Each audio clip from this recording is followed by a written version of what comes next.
బొమ్మలా మెరిసిపోవాలని ప్రతి అమ్మాయి ఆశపడుతుంది. అందుకోసం పెళ్లికి కొద్ది రోజుల ముందు నుంచి ఎన్నో చిట్కాలు పాటించడం సహజం. పట్టు చీర, బంగారు ఆభరణాలు, వీటన్నిటి మధ్య ఈ నవవధువు మెరిసిపోవాలంటే చర్మం తాజాగా ప్రకాశవంతంగా కనిపించాల్సిందే. పెళ్లిపీటలెక్కే ఈ నవవధువులు ప్రకాశవంతమైన మోము సొంతం చేసుకోవాలంటే ఇంట్లో లభ్యమయ్యే పదార్థాలనే సరైన ఎంపిక. వాటిని ఉపయోగించి కొన్ని ప్యాక్స్ తయారు చేసుకుంటే చక్కటి కళ సొంతమవుతుంది. మరి ఆ ప్యాక్స్ ఏంటి, వాటిని ఎలా తయారు చేసుకోవాలి మొదలైన వివరాలు మనం తెలుసుకుందాం రండి. మొదటి ప్యాక్ పచ్చిపాలు, తేనెని ఈ రెండింటిని 2 చెంచాల చొప్పున తీసుకొని ఒక బౌల్లో కలపండి. మునివేళ్లతో ఈ మిశ్రమాన్ని చర్మంపై మృదువుగా మర్దన చేసుకుంటూ ముఖానికి, మెడకి అప్లై చేసుకోండి. ఒక 20 నుంచి 30 నిమిషాలు ఆరనిచ్చి తర్వాత నీటితో శుభ్రం చేసుకుంటే సరిపోతుంది. ఈ ప్యాక్ని ఇన్స్టాంట్ వైట్నింగ్ ప్యాక్ అని కూడా పిలుస్తారు. ఇది అన్ని చర్మతత్వాల వారికి నప్పుతుంది. అలాగే రెండో ప్యాక్, దీనికి కావాల్సిన పదార్థాలు చందనం పౌడర్ ఒక 2 స్పూన్లు తీసుకోండి. దానికి శనగపిండి 1 స్పూన్, పసుపు 1/2 స్పూన్, పచ్చిపాలు 1 స్పూన్, రోజ్ వాటర్ 2 స్పూన్లు. వీటన్నిటిని బాగా కలిపి పేస్ట్లా తయారు చేసుకోండి. వీటిని మరీ పలచగా కాకుండా మరీ గట్టిగా కాకుండా చూసుకోండి. ఈ మిశ్రమాన్ని ముఖానికి, మెడకి అప్లై చేసి పూర్తిగా ఆరనివ్వండి. తర్వాత చల్లని నీటితో శుభ్రం చేసుకోండి. మునుపటితో పోలిస్తే చర్మం ప్రకాశవంతంగా మారడమే కాకుండా మృదువుగా కూడా అనిపిస్తుంది. ఇక ఈ చందనం, రోజ్ వాటర్ చర్మంపై ఉండే ట్యాన్ని తొలగించడంలో బాగా సహాయపడుతుంది. ఫలితంగా చర్మం తాజాగా ప్రకాశవంతంగా మారుతుంది. అలాగే నెక్స్ట్ ప్యాక్ అలోవెరా జెల్తో యూస్ చేసుకోండి. దీనికి కావాల్సిన పదార్థాలు 2 స్పూన్ల అలోవెరా జెల్, 1 స్పూన్ పచ్చిపాలు, 1 స్పూన్ పసుపు. వీటన్నిటిని బాగా కలిపి ముఖానికి, మెడకి అప్లై చేసుకుని ఒక 20 నుంచి 30 నిమిషాల పాటు ఆరనివ్వండి. తర్వాత చల్లని నీటితో శుభ్రం చేసుకుంటే సరిపోతుంది.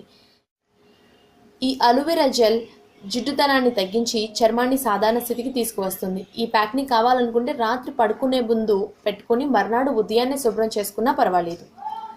అలాగే అరటి పండుతో బాగా పండిన ఒక అరటిపండు గుజ్జుని 3 చెంచాల చొప్పున తీసుకొని దాంట్లో 1 స్పూన్ తేనె, 1 స్పూన్ పచ్చిపాలు కలపండి. వీటన్నిటిని బాగా కలిపి ఈ మిశ్రమాన్ని ముఖానికి, మెడకి బాగా ప్యాక్లా అప్లై చేసి పూర్తిగా ఆరే వరకు ఉంచండి. తర్వాత చల్లని నీటితో ముఖాన్ని శుభ్రం చేసుకుంటే సరిపోతుంది. ఈ అరటిపండు చర్మానికి సహజ సిద్ధంగా తేమను అందించి తాజాగా కనిపించేలా చేస్తుంది. అలాగే చర్మానికి మంచి టోనర్గా కూడా పనిచేస్తుంది. కాబట్టి వేసవిలో అయితే ముఖ్యంగా ఈ పెళ్లిపీటలెక్కే వధువులకి సౌందర్య సంరక్షణలో అరటిపండు బాగా ఉపకరిస్తుంది. అలాగే ఓట్స్తో దీనికి ఒక 2 స్పూన్ల ఓట్స్ పౌడర్ తీసుకొని 1 స్పూన్ టొమాటో రసం, అలాగే 2 స్పూన్ల పెరుగు కలపండి. ఇవన్నిటిని బాగా కలిపి ఒక 20 నుంచి 30 నిమిషాల పాటు ముఖానికి ప్యాక్లా వేసుకొని ఆరనివ్వండి. తర్వాత చల్లని నీటితో శుభ్రం చేసుకుంటే సరిపోతుంది. ఓట్స్ చర్మం పై పొరల్లో పేరుకున్న మృతకణాలని తొలగించడం వల్ల ముఖం ప్రకాశవంతంగా మెరుస్తుంది. ఇక కీరదోస, నిమ్మరసం సాయంతో కూడా మనం ప్యాక్ని తయారు చేసుకోవచ్చు. దానికోసం 1 స్పూన్ కీరదోస రసాన్ని తీసుకోండి, 1/2 స్పూన్ నిమ్మరసాన్ని, అలాగే 1 స్పూన్ పసుపుని తీసుకోండి. వీటన్నిటిని బాగా కలిపి ఈ పేస్ట్ని ముఖానికి ప్యాక్లా అప్లై చేసి 15 to 20 మినిట్స్ ఆరనివ్వండి. తర్వాత చల్లని నీటితో ముఖాన్ని శుభ్రం చేసుకోవాలి. ఈ ప్యాక్ని క్రమం తప్పకుండా ఉపయోగించడం వల్ల చర్మం ప్రకాశవంతంగా మారడమే కాదు, ట్యాన్ సమస్య నుంచి కూడా విముక్తి పొందొచ్చు.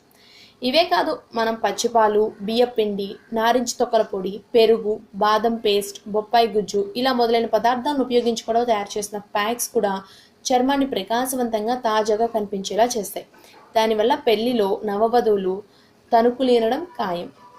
కాకపోతే మనం తీసుకోవాల్సిన జాగ్రత్తలు కొన్ని ఉన్నాయి. అందంగా కనిపించేందుకు ఎన్ని ప్యాక్స్ వేసుకున్నా కొన్ని చిన్న చిన్న జాగ్రత్తలు తప్పకుండా పాటించాల్సిందే. అప్పుడే మంచి ఫలితాలు వస్తాయి.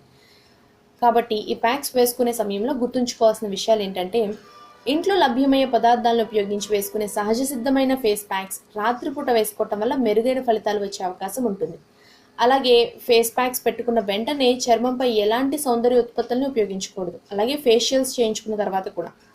ఇక జంక్ ఫుడ్స్ దూరంగా ఉంటే, తాజా కూరగాయలు, పళ్ళ రసాలు ఎక్కువగా తీసుకుంటే చాలు, అందం మీ సొంతం. ఇక వ్యాయామం, యోగా, ధ్యానం వీలైతే ఖచ్చితంగా రోజువారీ ప్రణాళికలో చేర్చుకోండి. ఉప్పు, కారం, నూనె అధికంగా ఉండే పదార్థాలని మితంగా తీసుకోవటం ప్రారంభించండి. ఈ టిప్స్ తప్పకుండా ఫాలో అవ్వండి. పెళ్లిపీటల మీద మీరు మెరిసిపోవడం ఖాయం. ఈ వీడియో కనుక మీకు నచ్చినట్టయితే లైక్ చేయండి. మరిన్ని ఇలాంటి వీడియోస్ కోసం మా ఛానల్కి సబ్స్క్రైబ్ చేసుకోవడం మాత్రం మర్చిపోకండి. Thanks for watching.